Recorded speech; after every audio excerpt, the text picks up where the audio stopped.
Dance बारमधील छमछम आता बंद होणार आहे. फडणवीस सरकारनं हा मोठा निर्णय घेतलाय. डान्स बारमुळे महाराष्ट्र राज्यातील अनेक कुटुंब उद्ध्वस्त झाल्याच्या घटनांची गंभीर दखल घेत राज्य सरकारने काही वर्षांपूर्वी डान्स बार प्रतिबंधक कायदा केला. सुरुवातीला 5 वेळा हा कायदा रद्दबातल ठरविणाऱ्या सर्वोच्च न्यायालयानं देखील आता या कायद्याला मान्यता दिली आहे. मात्र हा कायदा डान्स बारच्या मुळावर उठू लागला.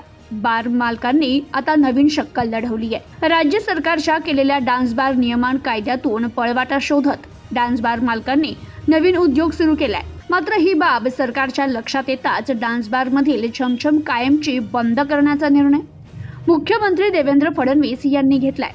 मनोरंजन करण्याच्या नावावर परवाना घेऊन त्याखाली डान्स बार चालवणाऱ्यांवर कठोर कारवाई करण्यासाठी कायद्यात सुधारणा करण्याची गरज आहे. असा नवा कायदा याच अधिवेशनात मंजुरीसाठी आणण्यात येईल अशी घोषणा मुख्यमंत्री फडणवीस यांनी केली. याबाबतचा मूळ प्रश्न नाना पटोले यांनी उपस्थित केला होता. त्यावर अजय चौधरी, रईस शेख, सुधीर मुनगंटीवार यांनी उपप्रश्न विचारले. वारंवार गुन्हे करणाऱ्या परवानाधारकांचा परवाना कायमस्वरूपी रद्द करण्याची तरतूदही नवीन कायद्यात करण्याचा प्रयत्न आहे असंही फडणवीस यांनी स्पष्ट केलं.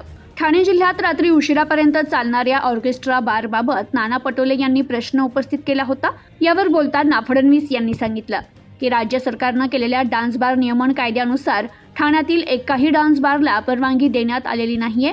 मात्र बार चालकांनी महाराष्ट्र पोलीस अधिनियमातील कलम 33चा वापर करा, सार्वजनिक मनोरंजन नियमावलीनुसार परवाना घेत ऑर्केस्ट्रा बार सुरू केले. ही बाब सरकारच्या लक्षात आली असून यापुढे कोणत्याही बारला परवानगी हवी असेल तर त्यांना डान्स बार नियम कायद्यामुळेच परवानगी घ्यावी लागेल. महाराष्ट्र पोलीस कायद्यातून डान्स बारला परवानगी दिली जाणार नाही असं फडणवीस यांनी स्पष्ट केलं. त्याचप्रमाणे एखाद्या बार मालकाने वारंवार गुन्हा केल्यास त्याच्यावर त्याचा परवाना कायमचा रद्द केला जाईल, अशी कारवाई करण्यात येईल असंही फडणवीस यांनी जाहीर केलंय. Bureau report, news today 24.